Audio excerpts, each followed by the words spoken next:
Class 9th में study सिर्फ और सिर्फ 50% मायने रखती है, बाकी आपकी जिंदगी मायने रखती है। नई दोस्तियां बनेंगी, नए रिलेशनशिप्स बनेंगे। बिगड़े वाली क्लास है भाई, बिगड़ जाएगा इस क्लास में। सबसे ज्यादा बच्चे अगर बिगड़ते हैं तो वो 9वीं क्लास में बिगड़ते हैं, और यहीं से आप इंट्रोवर्ट बनना शुरू हो जाते हो। कंसिस्टेंसी, डिसिप्लिन की आदत डाल ली तो जिंदगी भर उसका फल पाओगे। यूट्यूब से सब हो जाएगा, अरे मैं 100% गारंटी देता हूं हो जाएगा। आप इस चैनल को फॉलो कर लो। टाइम टू टाइम जो तुम्हें डोज चाहिए ना, वो प्यार की डोज, वो डांट की डोज, वो गुस्से की डोज, सब कुछ तुम्हें यहां पर मिलता रहेगा। सो हेलो एवरीवन, मैं हूं संयम Bhyana, a graduate from Shri Ram college of commerce, जो कि इंडिया का, एशिया का नंबर 1 कॉमर्स कॉलेज माना जाता है। क्लास 9 ऐसी क्लास जहां पर आपकी पढ़ाई का डिफिकल्टी लेवल यहां से सीधा यहां पर जाने वाला है। तो इस सब को कैसे मैनेज करना है, आज की वीडियो में हम बात करेंगे। क्लास 9th में स्टडी सिर्फ और सिर्फ 50% मायने रखती है, बाकी आपकी जिंदगी मायने रखती है। इसके बारे में बात करेंगे। सो मैं आपको अपने बारे में बता देता हूं। मैं पिछले 4 सालों से 9th to 12th मैथमेटिक्स को टीच कर रहा हूं, लेकिन ये पहला साल है जब मैं 9th एंड 10th क्लास को मैथमेटिक्स पढ़ाने वाला हूं इस यूट्यूब चैनल पर। सो अगर आप नए हो तो प्लीज चैनल को सब्सक्राइब कर लो, क्योंकि 9th एंड 10th क्लास का पूरा mathematics full course, one shot lectures, most important lectures, आपको सब कुछ पूरे का पूरा इस साल देखने को मिलने वाला है। सो बात करते हैं हमारे टॉपिक की, how to start 9th class. सबसे पहले मैं तुम्हें बताता हूं कि क्या क्या मेजर प्रॉब्लम्स हैं जो मेरे बच्चे फेस करते हैं जब वो 8 से 9th क्लास में जाते हैं। सो सबसे पहली प्रॉब्लम मेरी जान आप फेस करोगे, पढ़ाई का लेवल। कि भैया जो पढ़ाई का लेवल है वो कैसा होगा। ये बात सच है कि 8th क्लास तक अगर पढ़ाई का लेवल ये था, तो 9th क्लास का लेवल बहुत ऊंचा जाने वाला है, बहुत शार्प जंप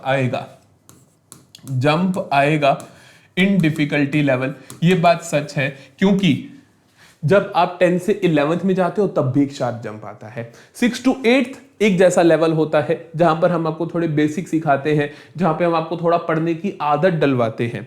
9th और 10th ऐसी होती है जहां पे हम आपको कहते हैं भाई अब शिद्दत से पढ़ना है तुझे, अब शिद्दत से पढ़ना है। 11th 12th में हम कहते हैं कि जो तूने शिद्दत से पढ़ाई करी थी 9th 10th में, अब उसको अप्लाई करके दिखाओ। सो ये पूरी जर्नी रहती है। तो बिल्कुल भैया यहाँ पे पढ़ाई का लेवल तो बहुत तगड़ा रहने वाला है, पहली चीज। दूसरी चीज, most happening class of the life. 9th class सबसे ज्यादा हैपनिंग क्लास होती है बेटा। आज से 5 साल पहले हम कहते थे 11th क्लास सबसे हैपनिंग होती है, लेकिन अब हम बोलते हैं 9th क्लास होती है। ऐसा क्यों बोलते हैं? क्योंकि यहाँ पे आपके ना हार्मोनल चेंजेस आते हैं बहुत सारे, कि आप थोड़े अपने आप को बड़ा समझना शुरू कर देते हो। थोड़े एडोलेसेंट वाली आपकी एज होती है, आप अपने आप को बड़ा समझते हो। अब आपको लगता है कि मैं तो बड़ा हो गया भाई। अब आप थोड़ा अपने, कई बार पेरेंट्स से भी आपके ना थोड़े रिश्ते खराब से होने शुरू हो जाते हैं। आपको लगता है तो मम्मी पापा तो गलत बोल रहे हैं, इन्हें कुछ नहीं पता। ये वो एज होती है। यहाँ पे नई दोस्तियां बनती हैं, यहाँ पर नए रिलेशनशिप्स बनते हैं। आप बहुत सारी चीजें पहली बार फेस करते हो। तो इसीलिए मैं बोलता हूं कि 9th class is 50% about studies and 50% about managing other things. तो यहां पर बहुत कुछ हैपन होने वाला है मेरी जान। मैं तुझे पूरा गाइड करूंगा पूरे साल में कि कैसे चीजों से डील करना है। सिर्फ पढ़ाई ही नहीं बल्कि हर चीज से कैसे डील करना है। बार बार कहता हूं, स्टडी इज ओनली 50%, बाकी जीने का तरीका सिखा देगी आपको ये क्लास। आपका बिहेवियर डेवलप करती है 9th क्लास। आपको जिंदगी में कैसे आगे बढ़ना है, किस माइंडसेट के साथ आगे बढ़ना है, वो तय करती है 9th क्लास। फिर आता है बेटा टाइम मैनेजमेंट। अगर कोई एक ऐसी क्लास है जहां पे पढ़ाई का लेवल यहां से यहां जा रहा है, पढ़ाई का लेवल यहां से यहां जा रहा है, और राजे आपको फिर मैंने कहा कि स्टडी तो है ही 50%, बाकी जिंदगी भी मैनेज करनी है, तो सोचो time management is very difficult. 8th class तक जनरली बच्चों को ट्यूशन की रिक्वायरमेंट नहीं होती। 9th क्लास में आपको ट्यूशन भी जाना होता है ना, ताकि घर से थोड़ी छुट्टी मिल जाए, 1-2 घंटे बाहर रहने को मिल जाए। तो ये सारे का सारा टाइम कैसे मैनेज करना है, तो इन 4 चीजों के बारे में आज हम लोग बात करेंगे। तो सबसे पहले तो बेटा पढ़ाई कैसे करें। मैं नहीं कहूंगा कि पढ़ाई तुझे 8-8 घंटे करनी है ना। पढ़ाई करनी कैसे है, कंसिस्टेंटली करनी है, क्योंकि जो माइंडसेट आप क्लास 9th में बिल्ड करोगे वो पूरी जिंदगी बना रहेगा। इस बात का ध्यान रखना। तो आपकी मुझे चाहिए कंसिस्टेंसी। और कंसिस्टेंसी कैसे बनती है राजे, बात सुन। कंसिस्टेंसी ऐसे बनती है, डिसिप्लिन कैसे बनता है, वो ऐसे बनता है कि रोज डेली बेसिस पे same time, same time same hours आपको डिवोट करने हैं, same number of hours devote करने हैं। ये अपना रूटीन बना लो कि रोज शाम को 6 से 9 तो मैंने पढ़ना ही है। उससे आगे उससे पीछे तुम क्या कर रहे हो कोई फर्क नहीं पड़ता। अपना फिक्स शेड्यूल बना लो कि रोज मुझे 3 घंटे सेल्फ स्टडी करनी है। अगर 8 तक आपने कुछ भी नहीं करा, 8 क्लास में तो आपके सिर्फ 40%, तो भी आप 9th क्लास में 90% दे सकते हो। सच बता रहा हूं। करना क्या है, सिर्फ और सिर्फ माइंडसेट को स्विच करना है। आप कहो कि भैया मैं तो रोज सेम टाइम सेम आवर्स पढ़ूंगा, उसके आगे उसके पीछे मैं कुछ भी करूं मुझे कोई दिक्कत नहीं। मैं अपनी जिंदगी में ये असूल फॉलो करता हूं। मैं पूरा हफ्ता लग के काम करूंगा, संडे को नहीं करूंगा चाहे कुछ भी हो जाए। सही बात नहीं है क्या? सही बात नहीं है कि बाकी टाइम कंसिस्टेंसी। समझ आई? कंसिस्टेंसी का भी ये रूल होता है। अगर आपको लगता है शुरुआत से 3-4 घंटे नहीं दे रहे तो शुरू में 1-2 घंटा दो, फिर 2-3 घंटा दो, फिर 3 घंटा बना लो। क्या मेरी बात समझ में आई? अगर आपने पूरा साल 3 घंटे रेगुलरली पढ़ लिया तो आप 9th क्लास में 90% मेरे से लिख कर ले लो। फिर आता है लेस रिसोर्सेज। मेरे बेटा आप सोचते हो कि भैया मैं सब कुछ पढ़ लूं क्या? अरे ये वाले टीचर पढ़ा रहे ये भी पढ़ लेता हूँ, ये टीचर पढ़ा रहे ये भी पढ़ लेता हूँ, ये पढ़ा रहे ये भी पढ़ लेता हूँ, एनसीईआरटी भी ले लेता हूँ, आरडी शर्मा भी ले लेता हूँ, आरएस अग्रवाल भी ले लेता हूँ। अरे कैसे? नहीं हो पाएगा। तो इसलिए ध्यान रखना, लिमिटेड रिसोर्सेज से पढ़ना है, जिसमें मेन रिसोर्स जो आपका होगा वो एनसीईआरटी की किताब होगी, मेन बुक हर सब्जेक्ट की।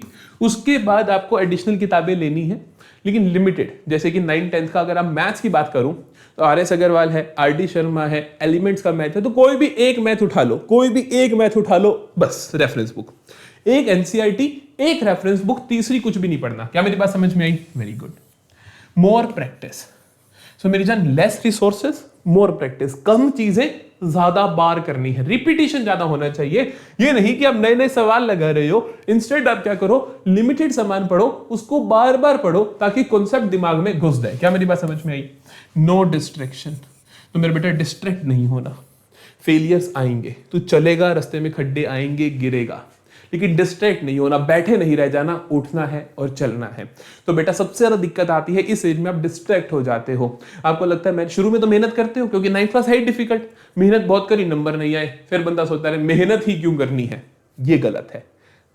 जब भी दिन बुरा जाए तो अगले दिन को बेहतर बनाने की ट्रेनिंग शुरू कर देनी है। इस बात का हमेशा ध्यान रखना है।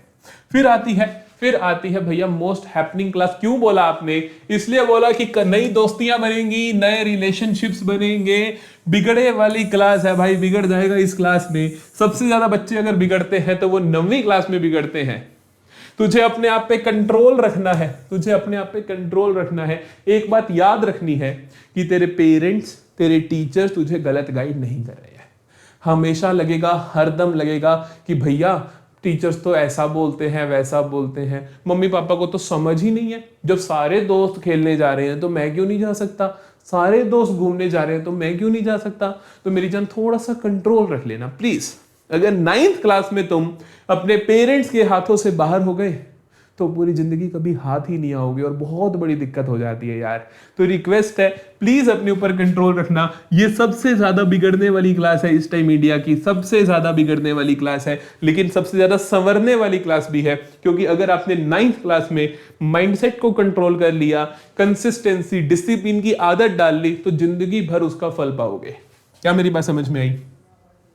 Study is only 50%। मैंने तुम्हें पहले भी बोला था, पढ़ाई यहां पर सिर्फ और सिर्फ 50% है। क्यों? क्योंकि भैया रेस्ट ऑफ द जो 50% है उसके अंदर आपकी दोस्तियां आपको तंग करेंगी, उसके अंदर आपके रिलेशनशिप्स आपको तंग करेंगे, उसके अंदर आपका पेरेंट से जो आपकी छिनपिन होगी, जहां पे लड़ाई होगी तो वो आपको तंग करेगी। और फिर बात आती है ये चीज, 9th क्लास में सिर्फ पढ़ाई नहीं करनी है। अगर तुझे ग्रो करना है तो ये तेरी करियर बिल्डिंग क्लास है। क्योंकि जैसे ही 9th-10th खत्म होगी तो अपने पे आ जाएगा कि स्ट्रीम कौन सी चूज करो। तो एकदम से 10 मिनट का डिसीजन नहीं होता वो। 9th और 10th क्लास तुमने कैसे बिताई है उसका डिसीजन होता है कि 11th-12th में कौन सी स्ट्रीम चूज करने वाले हो। तो ये करियर बिल्डिंग स्टेज है, यहां पे आपको नई नई चीजें ट्राई करनी है। ट्राई करो, डिफरेंट चीजों में पार्टिसिपेट करना। फाइनेंस के कोर्सेज करो, इन्वेस्टमेंट बैंकिंग के कोर्सेज करो, कंसल्टिंग के कोर्सेज करो, एआई के कोर्सेज करो, साइंस के सॉफ्टवेयर इंजीनियर, रोबोटिक्स के कोर्सेज करो। इससे आपको पता चलेगा इंटरेस्ट कहां पे डेवलप हो रहा है। न्यूज़पेपर्स पढ़ो, एक्स्ट्रा करिकुलर्स करो। 8th क्लास तक 8th क्लास तक हर बच्चा एक्स्ट्रा करिकुलर कर लेता है, उसे नाचना ना आए तो भी यूं यूं करके आ जाता है। लेकिन जैसे ही 9th क्लास में आता है तो उसे लगता है मैं बड़ा हो गया, अब मैं किसी की नहीं सुनूंगा, अब मेरा मन होगा तो मैं डांस करूंगा, नहीं होगा तो नहीं करूंगा। और यहीं से आप इंट्रोवर्ट बनना शुरू हो जाते हो।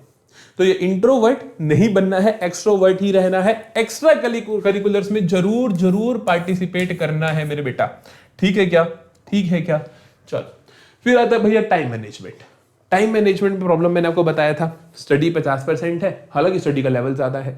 रिलेशनशिप्स, दोस्तियां, अपने माँ बाप के साथ रिलेशनशिप्स, इन्हें मैनेज करना है, तो टाइम मैनेजमेंट की बहुत बड़ी प्रॉब्लम है। और जैसे तुम 9वीं क्लास में जाते हो बात आ जाती है कि भैया ट्यूशन भी है, अब तो ट्यूशन भी जाना है, साइंस मैथ की तो ट्यूशन लगानी ही है। तो इन सबको टाइम कैसे मैनेज करना है, ध्यान से सुनना। ट्यूशंस बेटा मिनिमम ट्यूशंस ऑफलाइन। ऑफलाइन तो बहुत कम ट्यूशन जाना है, कोशिश करो बहुत कम। लेकिन अगर तुम ऐसे बच्चे हो जिसे लगता है कि मैं तो बिगड़ जाऊंगा अगर मैंने फोन हाथ में हुआ, तो कुछ बच्चों की प्रॉब्लम ये आती है, क्लास के बहाने कहते हैं हम तो क्लास लगा रहे हैं मम्मी, मैं तो यूट्यूब से क्लास लगा रही हूं, चलो मेरे को फोन दे दो। 10 मिनट की क्लास होती है, 40 मिनट इंस्टाग्राम चलता है। फिर ऑनलाइन क्लास नहीं लेना, चाहे कुछ का कुछ हो जाए, अपनी जिंदगी तबाह कर रहे हो, ठीक है? फिर तो ऑफलाइन ही जाना है। लेकिन अगर तुम ऐसे बच्चे हो जिसके अंदर डिसिप्लिन है, जो 1 घंटे की क्लास लगाता है और 20 मिनट इंस्टाग्राम चलाता है, चला भाई चलता है, इतना तो चलता ही है ना? तो इतना करते हो तो ठीक है, फिर आपको ऑनलाइन क्लासेस की तरफ ही भागना है। YouTube से सब हो जाएगा, अरे मैं 100% गारंटी देता हूं हो जाएगा। आप इस चैनल को फॉलो कर लो, सच बता रहा हूं, सब कुछ करवाऊंगा, सब कुछ करवाऊंगा। 1 shot lectures, full course, complete NCERT, most important questions, सब कुछ इस चैनल पे आएगा। मैं बाकी चैनल्स की जैसे नहीं करूंगा कि सिर्फ 1 शॉट डाल दिया और कुछ नहीं करवाया ना, मैं तुम्हें सब कुछ पढ़ाऊंगा। हम 11th 12th में पढ़ाते हैं, पिछले 1 साल से पढ़ा रहे हैं। आप चेकआउट करो विद्यम के चैनल को, आपको मिलेगा कि अकाउंटेंसी, इको बिजनेस, सब कुछ हमने डाला है, सब कुछ डाला है। तो यहां भी सब कुछ डलेगा, चिंता मत करना। बेस्ट गाइडेंस की रिक्वायरमेंट है मेरे बेटा, आपको चैनल को सब्सक्राइब कर लेना। बेस्ट गाइडेंस आपको टाइम टू टाइम मिलती रहेगी। टाइम टू टाइम जो तुम्हें डोज चाहिए ना, वो प्यार की डोज, वो डांट की डोज, वो गुस्से की डोज, सब कुछ तुम्हें यहां पर मिलता रहेगा। लेकिन आपको बहुत शांति से इस क्लास को गुजारना है, अपने ऊपर कंट्रोल रखना है, माइंडसेट को हमेशा पॉजिटिव रखना है, कभी एंशियस नहीं होना, कभी डरना नहीं है, क्योंकि डिफिकल्टीज आएंगी। 9th क्लास का मैथ्स बहुत मुश्किल लगेगा, डरना नहीं है, घबराना नहीं है। दोस्तियां मुश्किल लगेंगी, निभाना है उन्हें, डरना नहीं है, किसी भी चीज से डरना नहीं है, क्योंकि तू अपने संयम भैया से पढ़ेगा। क्या मेरी बात समझ में आ रही है? All the very best, all the very best. 9th class आपकी बेस्ट क्लास जानी चाहिए लाइफ टाइम की। मैं आपकी हर कोशिश करूंगा, जितना भी मेरे से हो पाएगा, मैं हर चीज आपके लिए करने को रेडी हूं।